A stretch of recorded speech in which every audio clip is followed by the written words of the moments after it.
প্রিয় ভাইয়েরা, কখনো কি চিন্তা করেছি আমরা প্রতিনিয়ত গুনাহ করছি, এই গুনাহের কি ক্ষতি?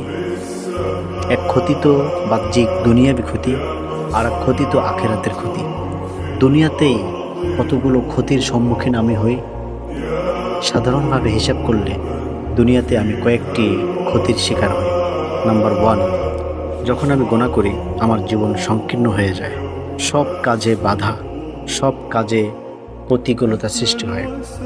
নাম্বার 2, ভয় তৈরি হয়, যে কোনো বিষয়ে ভীতি সৃষ্টি হয়, ভালো মানুষের কাছে যেতে ভয় লাগে, ভালো মানুষের কাছে যেতে ভালো লাগে না।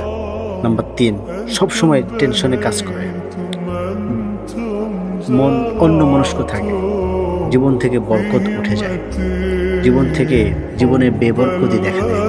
এজন্য আসুন আমরা সকল গুনাহ থেকে বেঁচে থাকি, তওবা করি, আল্লাহ সুবহানাহু ওয়া তাআলার কাছে ক্ষমা প্রার্থনা করি। আল্লাহ আমাদেরকে তৌফিক দান করেন।